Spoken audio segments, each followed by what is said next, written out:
Hello everyone and welcome back to the channel. Today we are going to do a deep dive into one of the most critical topics for your general studies paper 2 and paper 3, which is the human resources sector in India. When we talk about nation building, we often talk about GDP, infrastructure and defense. For a civil services aspirant, understanding how we manage our 1.4 billion people is not just about memorizing data. It is about understanding the transition of population from a liability to an asset, which we call human capital formation. Let's start with the big picture, the demographics. You hear this term demographic dividend constantly. It basically means that economic growth potential that comes from shifts in a population's age structure. Right now, India is in a demographic sweet spot. Our median age is around 28 or 29 years, whereas countries like China and the US are in their late 30s, and Japan is nearly 49. We have a massive working age population between 15 to 59 years, which is roughly 63 to 68% of our total population. This window of opportunity opened around 2005 and is expected to last until 2055. This means we have a unique chance to supply the workforce not just for India, but for the aging world. However, and this is a big however, this dividend is not automatic. If we fail to skill this population or provide them with health and jobs, this dividend can turn into a demographic disaster. We are already seeing signs of an aging workforce and a rise in the dependency ratio projected for the future, so the time to act is now. Now let's look at the employment scenario, because having people is one thing, but giving them productive work is another. The data from the Periodic Labour Force Survey or PLFS and other reports paints a mixed picture. While the worker population ratio has shown some improvement recently, we are facing structural issues.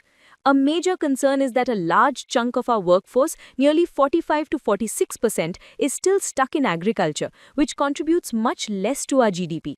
We haven't seen a massive shift of labor from agriculture to manufacturing as seen in countries like China or Vietnam. Instead, people are moving to the services sector or construction, often in the informal sector.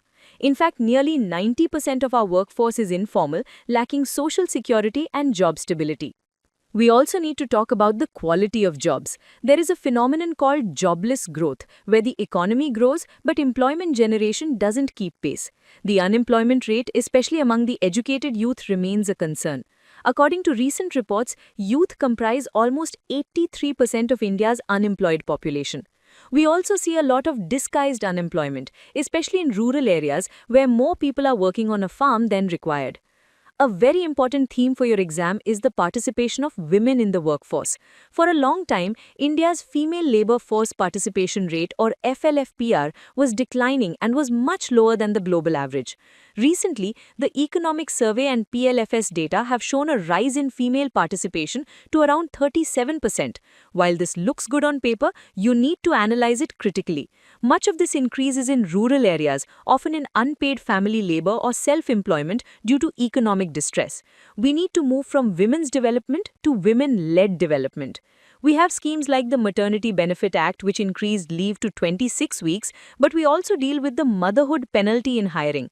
We need to focus on the care economy. Investing in childcare and elderly care could generate millions of jobs for women. This brings us to the changing nature of work, specifically the gig economy. You see delivery partners and cab drivers everywhere. Niti Aayog projects that the gig workforce will expand to 23.5 million by 2029-30. While this offers flexibility, it raises huge questions about social security. Are they employees or partners? The Code on Social Security 2020 aims to extend benefits to them, and states like Rajasthan have even introduced specific bills for gig worker welfare. As an aspirant, you must argue for balancing flexibility for companies with security for workers.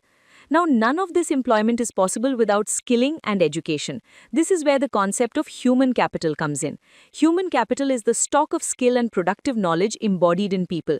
The reality is that a very small percentage, something like less than 5% of our workforce has undergone formal skill training compared to 96% in South Korea or 52% in the USA. This brings us to the Skill India mission and the Pradhan Mantri Kaushal Vikas Yojana. The government is trying to align training with Industry 4.0 4.0 standards, teaching things like AI, 3D printing, and drone technology. But there's still a disconnect between what institutes teach and what the industry needs. We have a lot of degrees, but low employability.